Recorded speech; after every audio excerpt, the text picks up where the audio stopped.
Gold, trusted gold buyers. మీరు తాకట్టు పెట్టిన బంగారాన్ని విడిపించి ఈ రోజు ఉన్న మార్కెట్ ధరకు కొనబడను.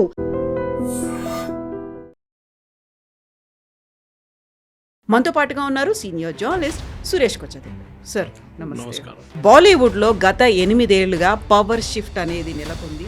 సృజనాత్మకత లేని వాళ్లే ఫిల్మ్ ఇండస్ట్రీలో ఉన్నారు. ఒక రకంగా వివక్ష అనేది కనిపిస్తోంది. ఈ మాటలన్నది ఆస్కార్ అవార్డు గ్రహీత ఏఆర్ రెహమాన్.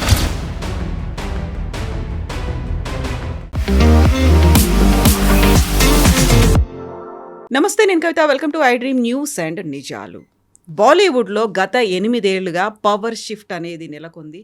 సృజనాత్మకత లేని వాళ్లే ఫిల్మ్ ఇండస్ట్రీలో ఉన్నారు. ఒక రకంగా వివక్ష అనేది కనిపిస్తోంది. ఈ మాటలన్నది ఆస్కార్ అవార్డు గ్రహీత ఏఆర్ రెహమాన్. నిజంగానే బాలీవుడ్లో ఫిల్మ్ ఇండస్ట్రీలో మతపరంగా వివక్ష చూపిస్తున్నారా? పెద్ద ఎత్తున అవుట్రేజ్ వచ్చిన తర్వాత భారతదేశం నాకు ఇల్లు, భారతదేశమే నాకు ఒక కుటుంబం లాంటిది అని దాన్ని మిస్ఇంటరప్ట్ చేశారు. మిస్అండర్స్టాండింగ్ జరిగింది అనేటువంటి మాటని ఏఆర్ రెహమాన్ ఎందుకు చెప్తున్నారు? యాక్చువల్గా ఈ మొత్తం ఎపిసోడ్ ఎందుకని ఇప్పుడు బయటకు వచ్చింది? మనతో పాటుగా ఉన్నారు సీనియర్ జర్నలిస్ట్ సురేష్ కొచ్చది. సార్ నమస్కారం. సో గతంలో మనం ఫిల్మ్ ఇండస్ట్రీ గురించి మాట్లాడుకున్నప్పటికీ ఈసారి ఏఆర్ రెహమాన్ చేసినటువంటి వ్యాఖ్యలు, అందులో మతం కోణం కూడా ఉంది అనే మాట, 8 ఏళ్లుగా పవర్ షిఫ్ట్ కనిపిస్తోంది అనేది, అందువల్లే అవకాశాలు రాలేదేమో అనేటువంటి గుసగుసలు ఉన్నాయి, బట్ నాకు మాత్రం డైరెక్ట్గా ఎదురైందని నేను చెప్పట్లేదు అనేటువంటి ఒక మాట. సో నిజంగానే అలాంటి పరిస్థితులు ఉన్నాయా మన దగ్గర? అందరూ ఫస్ట్ అడగాలి అంటే తమిళ్ ఫిలిం ఇండస్ట్రీలో ఎన్ని సినిమాలు ఆయనకు వచ్చిందని అడగాలి ఫస్ట్. ఎందుకంటే ఈ మ్యూజిక్ ఇండస్ట్రీ అనేది చాలా మటుకు మారిపోయింది. ముందు కవిత గారు మీకు గుర్తుంటుంది, మనం చిన్నప్పుడు ఉన్నప్పుడు క్యాసెట్లు కొనుక్కుంటుండే, వెళ్ళి షాప్లలో వెళ్ళి క్యాసెట్ కొనుక్కొని వచ్చి దాని నుంచి మన పాటలు వింటుండే. దాని తర్వాత సీడీలు వచ్చినాయి. మ్యూజిక్ వరల్డ్ లాంటి ప్లేస్కి వెళ్ళి అక్కడ సీడీలు కొనుక్కుంటుండే మనం. దాని తర్వాత సీడీలు కూడా పోయినాయి. ఇప్పుడు సీడీ ప్లేయర్లే దొరకట్లేదు. దాంతో స్పాటిఫై కానివ్వండి, యూట్యూబ్ ఛానల్స్ కానివ్వండి, సారేగామా లాంటి యూట్యూబ్ ఛానల్స్ కానీ, వాళ్ళ రేడియో ఒక సెట్ వస్తుంది, అదొకటి. ఇట్లాంటి చాలా డిఫరెంట్ ఇన్స్ట్రుమెంట్స్గా మారిపోయింది మ్యూజిక్. ఫిల్మ్ ఇండస్ట్రీలో కూడా మనకు చాలా మటుకు తెలుసు, తెలుగు ఫిల్మ్ ఇండస్ట్రీలో కూడా మ్యూజిక్ రిలీజ్ అని చెప్పి పెద్ద ఒక ఫంక్షన్ ఉంటుంది. ఇప్పుడు అసలు అది వినబడట్లేదు, ఎక్కడ వినబడలేదు. Audio release function. ఇప్పుడు ఆడియో రిలీజ్ ఫంక్షన్ ఎక్కడ పోయిందో తెలియదు. లాస్ట్ టైం నాకు జరిగినప్పుడు గుర్తుంది, ఒక 2-3 సంవత్సరాల ముందు ఆ శిల్పకళా వేదికలో మొత్తం చైర్లని వలగొట్టారు. ఇప్పుడు ఎక్కడ వినబడట్లేదు అసలు మ్యూజిక్ ఆడియో రిలీజ్ అనేది. ఎందుకంటే ఇండస్ట్రీ మారిపోయింది. The way the music is delivered. ఒక ప్రొడ్యూసర్ ఆయన పరిస్థితి ఆలోచించండి. ఆయన పెట్టుబడి పెట్టేటప్పుడు సినిమాలో హీరోకి డబ్బులు, హీరోయిన్కి డబ్బులు, ఇదంతా production cost, post production cost, దానికన్నా ముందు మ్యూజిక్ సెట్ చేయడం, ఇదంతా ఉంటుంది. పెట్టిన పెట్టుబడికి కూడా రిటర్న్ రావట్లేదు.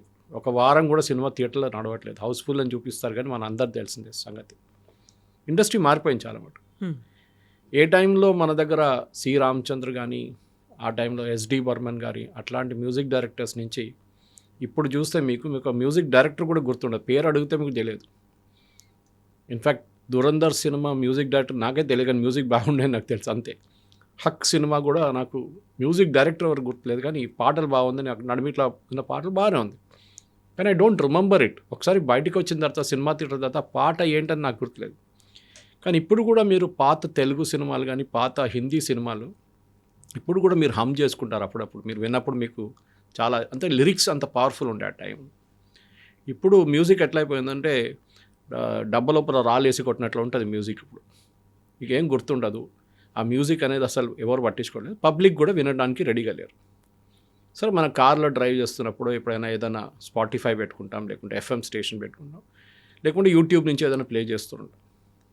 కానీ ఒక రెగ్యులర్ లాయల్టీ అని మ్యూజిక్కి పోయింది, ఎప్పుడో పోయింది అది. సినిమాలో ముందు ఒక మ్యూజిక్ అనగానే చాలా పెద్ద, కొన్ని సినిమాలు అయితే 8 పాటలు 9 పాటలు ఉంటుండే. ఇప్పుడు 1-2 పాటలు కనిపిస్తే కూడా చాలా పెద్దది అనమాట.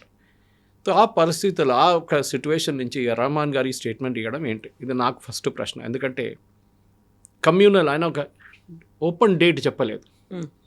8 సంవత్సరాలు అన్నారు. అంటే కరెక్ట్గా మోదీ గవర్నమెంట్ వచ్చిన తర్వాత ఉన్న సిచ్యువేషన్ అని చెప్తున్నారు అనమాట. అది కూడా ఎవరికి ఇంటర్వ్యూ ఇచ్చారు? BBC Hindi, Asian service. ఎవరు ఇంటర్వ్యూయరు? ఒక పాకిస్తానీ. అంత సెట్ ఇది.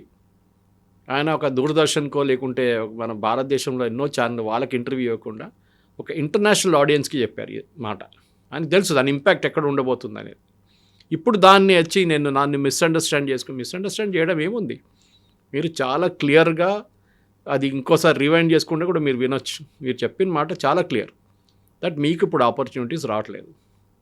ఇప్పుడు ఎట్లా అయిపోయిందంటే, ఒక చాలా టాలెంటెడ్గా ఉన్న మనిషిని, ఫర్ ఎగ్జాంపుల్ ప్లంబర్ అని తీసుకుందాం. ఇప్పుడు మీరు ఒక ప్లంబర్ని పిలిచినప్పుడు ఒకటి వస్తే వాడు ఫస్ట్ వచ్చి నాకు 2,000 రూపాయలు కావాలంటే మీరు బార్గెన్ చేస్తారు అంతే.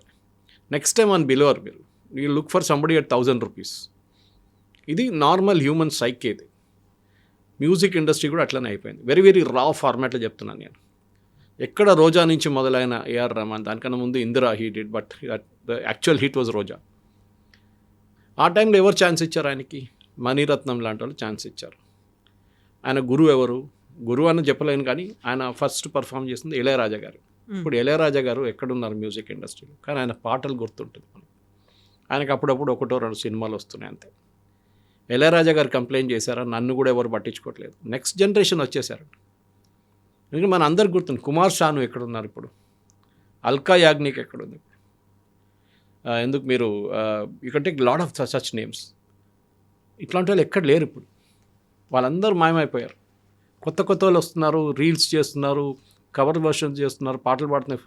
ఆల్ స్టార్ సింగర్ లాంటి ప్రోగ్రామ్ నుంచి వచ్చే విన్నర్స్ని వాళ్ళని మ్యూజిక్ దాంట్లో తీసుకుంటారు. ఉదిత్ నారాయణ ఉండే, ఎక్కడ పోయిన ఉదిత్ నారాయణ తెలియదు మనకి. షాన్ కూడా మొన్న స్టేట్మెంట్లో రెహమాన్ షాన్ కూడా చెప్పారు, ఐఎమ్ డూయింగ్ షోస్ అన్నాడు. అది లేదు ఆయనకి ఇప్పుడు, ఆ ఛాన్సే లేదన్నమాట. పోయింది అది, ఆ ఇండస్ట్రీ పోయింది. కంపెనీ అనురాధ పౌడ్ వాళ్ళు ఉండే. కానీ రెహమాన్ గారు ఫస్ట్ గుర్తుపెట్టుకోండి, you have to be humble enough to understand this. సరే, నాకు ఆస్కర్ వచ్చింది, నాకు ఎన్నో ఫిలింఫేర్ అవార్డు వచ్చింది, నేషనల్ అవార్డు వచ్చింది, that is central government Padma Bhushan కూడా ఇచ్చారు మిమ్మల్ని. మీకు ఇంకేం కావాలి? మిమ్మల్ని ప్రతి సినిమాలు మిమ్మల్ని తీసుకోవాలన్నా ప్రొడ్యూసర్ భయపడతారు. In fact that's what Javed Akhtar said. మీ దగ్గరికి ఒక చిన్న ప్రొడ్యూసర్ రావడానికి భయపడుతున్నారు. ఎందుకంటే you will quote in millions, you will quote in crores. ఆయన ఇవ్వలేడు మీకు ఆ డబ్బులు, దానికోసం రావట్లేదు. That is the reason why they are not coming, not because is a Muslim. In fact మనందరూ తెలుస్తుంది, చాలామంది ప్రేక్షకులు తెలుసుంటుంది బహుశా. రెహమాన్ వాళ్ళ father was a big time music director in Malayalam cinema. Even దో తమిళియన్ ఆయన పుట్టింది, కానీ హీ వాజ్ ఒక 100 సినిమాల దాకా మలయాళం చేశారు ఆయన, from 1960s onwards. RK Shekhar అని ఆయన పేరు, రెహమాన్ గారి ఫాదర్ పేరు. And he was a brilliant man. కానీ ఆయన డబ్బుల గురించి ఎక్కువ పట్టించుకోవట్లేదు. Rahman is just the opposite, he is very money minded. అది బహుశా వాళ్ళ ఫాదర్ చేసిన దానికి ఒకసారి ఏదో ఇంటర్వ్యూలో అన్నారు ఆయన, నా ఫాదర్ చేసిన తప్పు నేను చేయను, నాకు డబ్బులు సంపాదించాలి, నాకు సొంతంగా నా స్టూడియో కావాలి.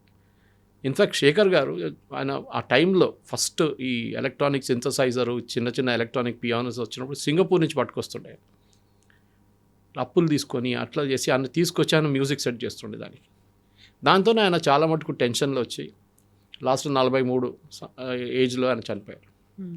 Stress, purely stress. రెహమాన్ కూడా అంగీకరిస్తున్నారు, yes my father was under lot of stress. అక్కడిక్కడ అప్పు తీసుకున్నారు ఈ మ్యూజిక్ ఇన్స్ట్రుమెంట్స్ కోసం. లాస్ట్లో వాళ్ళ మదర్ ఆర్వి శేఖర్ గారు చనిపోయిన తర్వాత ఈ మ్యూజిక్ ఇన్స్ట్రుమెంట్స్ అన్నీ అమ్మడం మొదలుపెట్టారు. కొన్ని అయితే రెంట్కి ఇవ్వడం మొదలుపెట్టారు. అంటే ఫ్యామిలీ బతకాలి కదా. సో రెహమాన్లో అదొక కోపం ఉండే. One of the reasons why the family converted అది ఉండొచ్చు.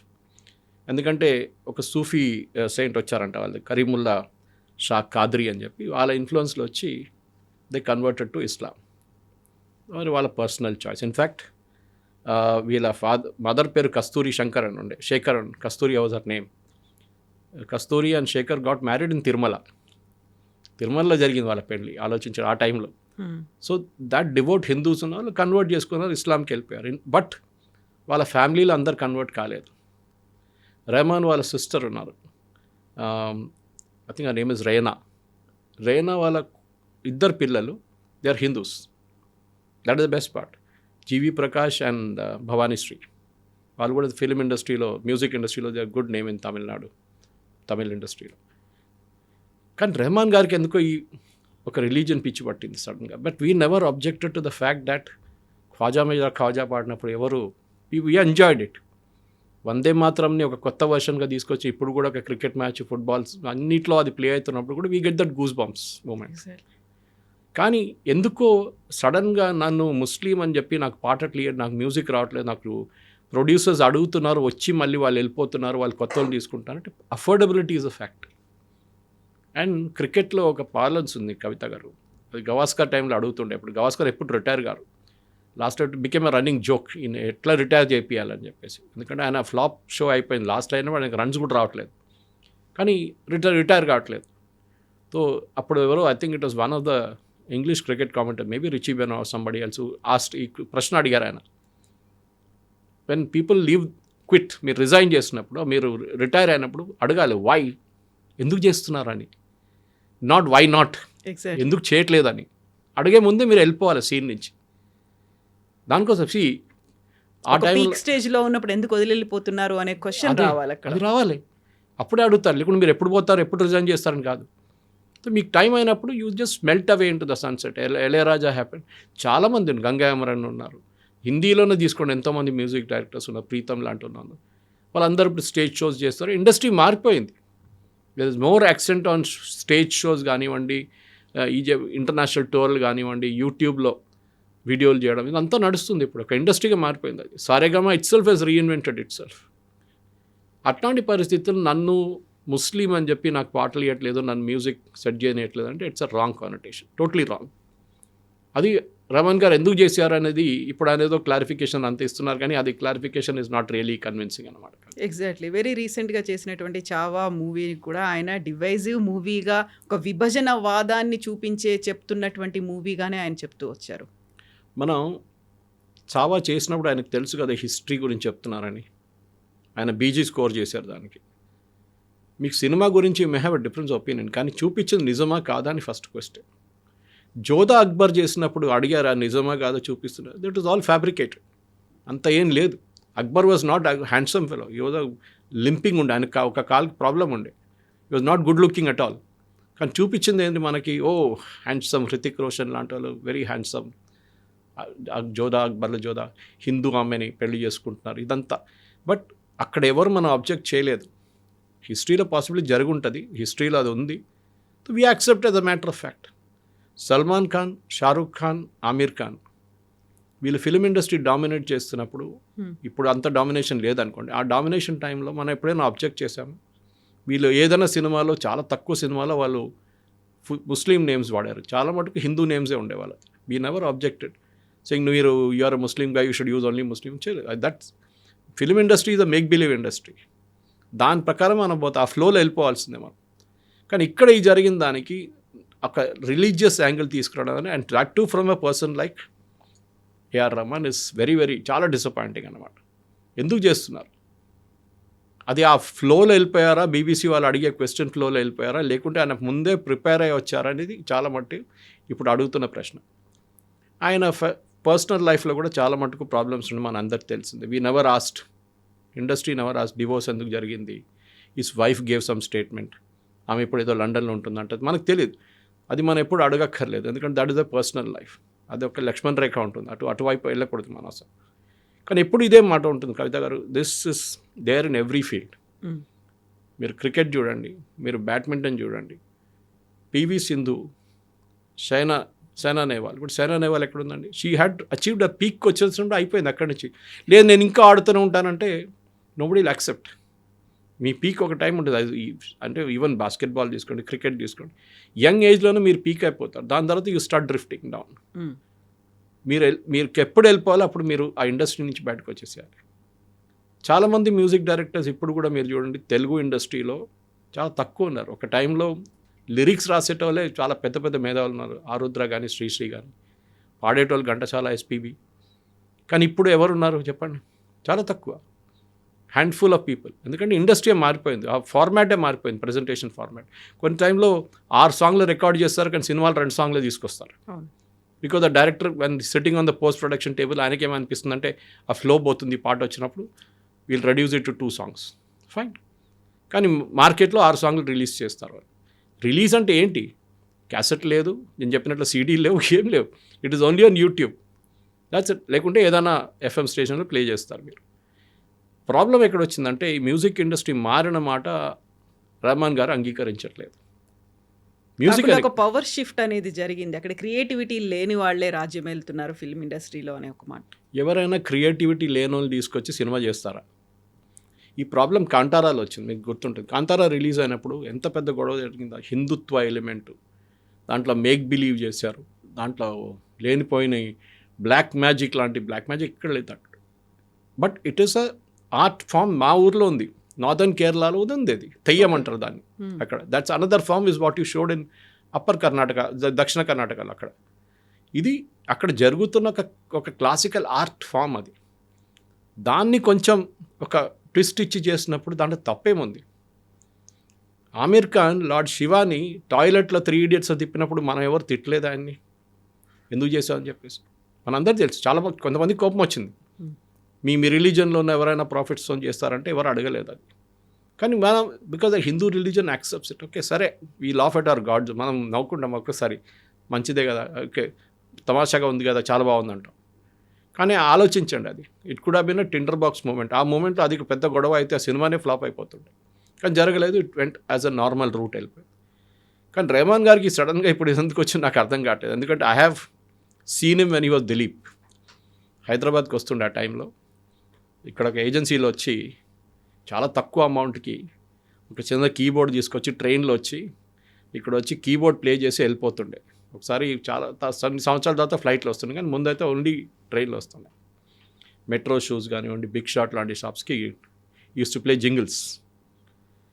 ఆ ఇండస్ట్రీ నుంచి అఫ్కోర్స్ ఈ started playing for Ilaiyaraaja as a keyboard artist. అక్కడి నుంచి పైకి వచ్చిన తర్వాత ఆపర్చునిటీస్ చాలా వచ్చినాయి ఆయనకి.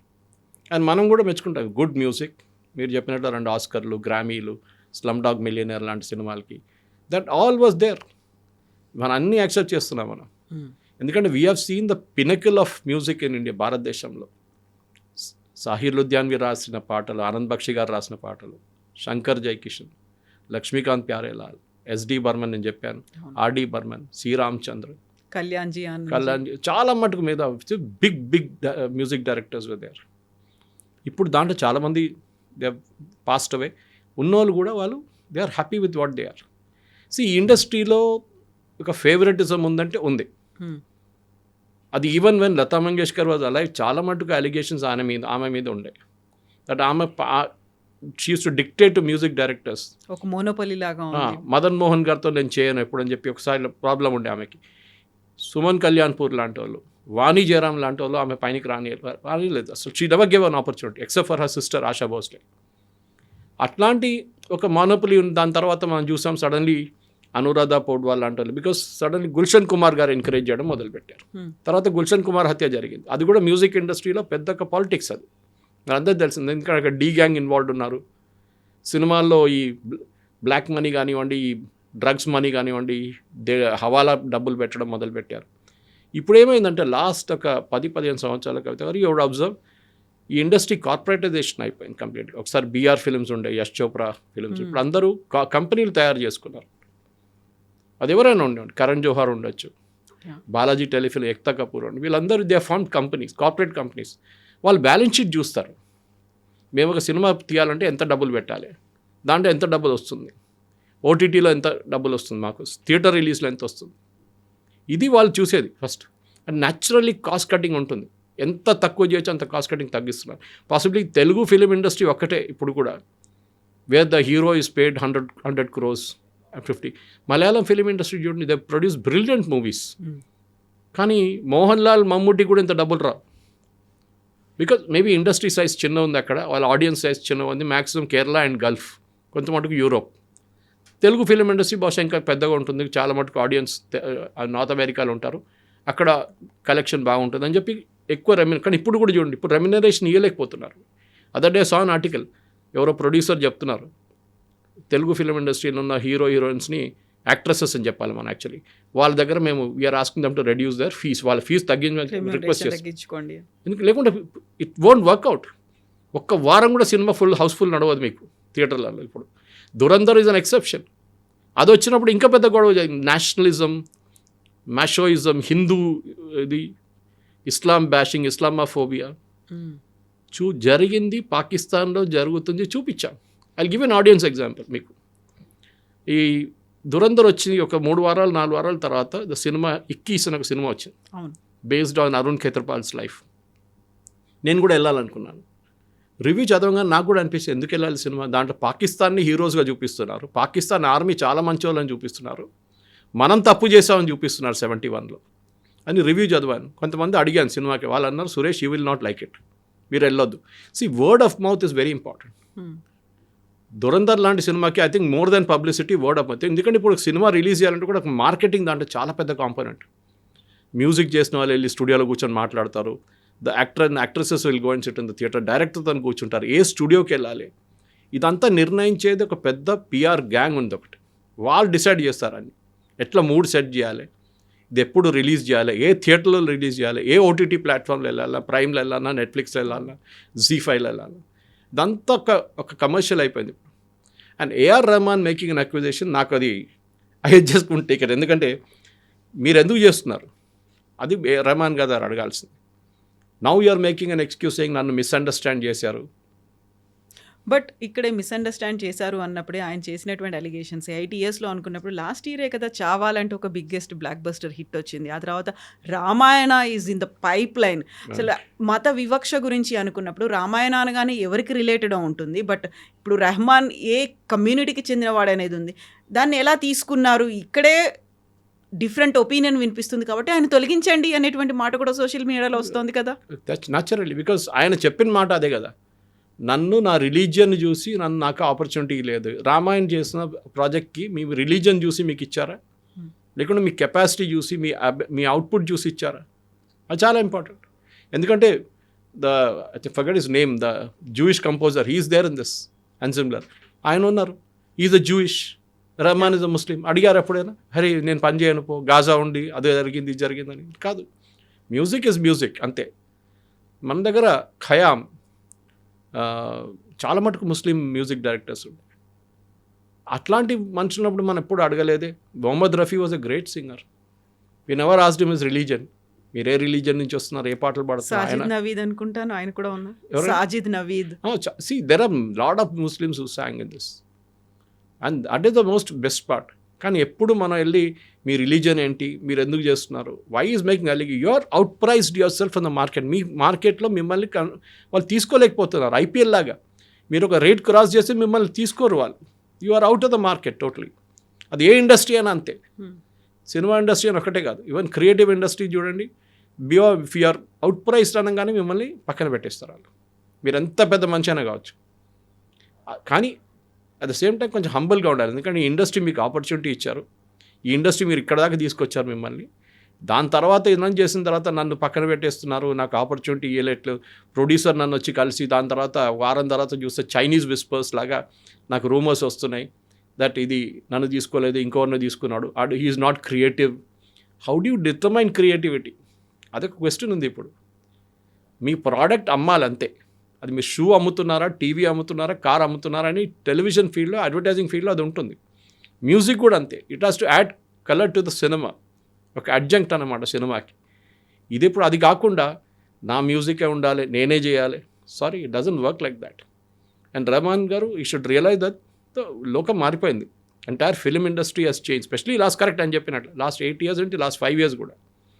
వేరే ఓటీటీ రిలీజ్ మీకు ఎక్కువ డబ్బులు ఇస్తాయి సినిమా థియేటర్ రిలీజ్ కన్నా. పేపర్ వ్యూలో ఉంటుంది, అంటే ప్రతి మనిషి చూసినప్పుడు సపరేట్గా మీకు పేమెంట్ వస్తుంది, అది కూడా ఇంకొక రెవెన్యూ స్ట్రీమ్ ఉంటుంది. సో అది జరగానే వాళ్ళ ఫాదర్ మీద ఉన్న ఫ్రస్ట్రేషన్, వాళ్ళ ఫాదర్ అట్లా చేశారు, వాళ్ళ ఫాదర్ని నెగ్లెక్ట్ చేశారు ఇండస్ట్రీ అనేది ఆయన దీనికన్నా ముందు ఇంటర్వ్యూలో చాలా చెప్పారు అది. But he was given the respect. ఇప్పుడు కూడా మీరు ఆర్కే శేఖర్ గారి గురించి మాట్లాడినప్పుడు కవిత గారు he bought in SP Balasubrahmanyam and Balamuralikrishna, Mangalapalli Balamuralikrishna Malayalam film industry తీసుకొచ్చిన మంచి ఆర్కే శేఖర్. ఓకే, ఆలోచించండి. And the same Balasubrahmanyam song for Rahman also. So ఈ కూడా ఆయన చెప్పొచ్చు మీ నాన్నగారితో పనిచేశాను నేను, మళ్ళీ నువ్వు వాడు అని కాదు, but he was humble enough. And వీళ్ళిద్దరిని కలిసిన మనిషి నేను, ఎస్పీ కానీ బాలమురళీకృష్ణ, వాళ్ళ హంబుల్నెస్ చూడాల్సింది. Way Mangalapuram Balamuralikrishna speaks to you so humble, అది వాళ్ళది ఉంటుంది. మేబీ వాళ్ళ పర్సనల్ లైఫ్లో కొంచెం అరగెంట్గా ఉండొచ్చు, కానీ రెహమాన్ది అందరికీ ఉన్నారు, కొంచెం ఆయన అలూఫ్గా ఉంటారు, ఎక్కువ మాట్లాడు, దట్స్ ఎ హ్యూమన్ టెండెన్సీ, అది వాళ్ళ ఫీల్డ్ వాళ్ళు ఉంటారు. ఎస్పీబీ గారు ఉన్నారు, he's not trained in classical, but Shankarabharanam లాంటి సినిమాలో ఆయన He sang such beautiful songs without being trained classical singer. The capability is ఆ మ్యూజిక్ డైరెక్టర్స్ దగ్గర నుంచి వస్తుంది. అదే కదా ఆ టైంలో ఉన్న డైరెక్టర్స్ దగ్గర నుంచి వాళ్ళ కేపబిలిటీలు ఉంటాయి. కానీ రెహమాన్ గారు ఇప్పుడు చేసిన దానికి నాకైతే I'm not at all in sync. In fact the entire industry Kangana Ranaut అన్నారు, ఒక స్టేట్మెంట్ ఇచ్చారు, వినుంటారు, చదువుంటారు. అది ఎమర్జెన్సీ ఫిలిం ఆమె తీసిన ఫిలింకి మ్యూజిక్ సెట్ చేయడానికి రెహమాన్ గారి దగ్గర వెళ్తే ఈ said I won't do music for propaganda films అన్నారు. అప్పుడు ఆలోచించండి ఆయన మైండ్ సెట్. ప్రాపగాండా ఏముందండి ఎమర్జెన్సీలో, ఏం జరిగింది అదే చూపించారు. మీకు నచ్చకపోవచ్చు, you might not like the political philosophy of BJP or any right wing party, or మీరు ఇందిరాగాంధీ సపోర్టర్ ఉండొచ్చు, అది కూడా ఉండొచ్చు. కానీ కంగనా రనౌత్ దగ్గర వెళ్ళి నేను ప్రాపగాండా ఫిలింకి మ్యూజిక్ సెట్ చేయనంటే దాట్ షోస్ యువర్ బయస్. అంటే మీ థింకింగ్ ఒక్క వైపే ఉందన్నమాట మొత్తం. And that is very very clear in case of Rahman. You should realise ఇప్పుడు ఇండస్ట్రీ రియలైజ్ అయ్యారు కదా, దానికోసం రియాక్ట్ అయ్యారు. ఆయన కవిత గారు మీరు ఇప్పుడు చూడండి రీల్స్లో, ఇన్స్టాగ్రామ్లో చిన్న చిన్న పిల్లల నుంచి యంగ్స్టర్స్ నుంచి everybody is becoming a music star. మీకు అక్కర్లేదు. చాలా నాకు డౌట్ వస్తుంది నెక్స్ట్ 5 సంవత్సరాల తర్వాత, 3 సంవత్సరాల తర్వాత సినిమాల పాట ఉంటుందో కూడా డౌట్ఫుల్. కంటెంట్ మీద నడుస్తుంది అంతా. హౌ పవర్ఫుల్స్ ఒక మ్యూజిక్ ఒక అడ్జంక్ట్ ఉండొచ్చు. హక్ అని సినిమా వచ్చింది చూడండి, ద మ్యూజిక్ ఈజ్ దేర్, ఎక్కడో ఫ్లో అవుతుంది అడ్మిట్లో, it nothing related to the scene. పాట వస్తుంది, పాట పోతుంది అంతే. But the content is very very important. మీరు ఎట్లా కంటెంట్ డెలివర్ చేస్తారు, అది మనం దురంధర్లో చూసాం, ఎంత లౌడ్ మ్యూజిక్ ఉంది దాంట్లో. ఇన్ఫ్యాక్ట్ నా బ్రదర్లో మిక్స్ చేశారు final mixing. He was telling me about how హక్ ఆయన చేశారు music final mixing. And when you was comparing హక్లో చాలా ప్లేసెస్తో సైలెన్స్ ఉంది. So I asked him, my brother in law Ajay Balakrishna అడిగాను, నువ్వు సైలెన్స్ ఎందుకంటే director wanted it that way అన్నారు. అట్ ద సేమ్ టైం మన దురంధర్ చూడండి, సౌండ్ ఉంది, కానీ that movie was also hit, దాంట్లో డౌట్ లేదు. So it is up to the music director. అది రెహమాన్ గారు చావాక్ స్కోర్ చేసినప్పుడు వీ నెవర్ ఆస్క్డ్ హిమ్ మీరు ఎందుకు చేశారు ఇట్లా అని చెప్పేసి. బికాస్ ఆయన చాలా మంచిగా slum dog millionaire and all the classics, no doubt about it. కానీ ఒక టైం అయినప్పుడు you should hang up your boots అంటారు ఇంగ్లీష్లో. ఆ బూట్స్ పక్కన పెట్టి, okay I had a good life, మంచిగా సంపాదించుకున్నాను, now let me relax, I will now ఏం చెప్తారు అప్పుడెప్పుడైనా ఒక సంవత్సరంలో ఒక సినిమా చేయడము, లేకుంటే ఈ చెప్పినట్ల వెళ్ళి ఏదైనా కాలేజ్లో టీచ్ చేయడం, అది ఉండాలి. అది కాకుండా ఇట్లాంటి లోడెడ్ పొలిటికల్ స్టేట్మెంట్ చేసేది ఐ థింక్ చాలా తప్పు చేస్తారు. Yes sir, thank you so much. Thank you very much. Thank you. And for more videos, Please subscribe to iDream. Please subscribe to iDream. Please subscribe iDream. And please subscribe to iDream. For more videos, subscribe to iDream. please like, share and subscribe to the channel. Congratulations, iDream. Subscribe to iDream. Subscribe to iDream. So subscribe to iDream Media. iDream ki iDream team అందరికి huge congratulations. Please subscribe iDream Media. Please subscribe to iDream. Subscribe iDream. Please subscribe to iDream. iDream అంటే నా కళల ఛానల్ను subscribe చేసుకున్న నోరు తిరుగుతలేదు, మీరైతే గంట గుర్తు కొట్టండి. For more such videos, please subscribe to iDream. Subscribe to iDream. Please subscribe to iDream. Please subscribe iDream Media. Please do subscribe to iDream. Please subscribe to iDream Media. For best entertainment and information, please subscribe iDream. And don't forget to subscribe to iDream.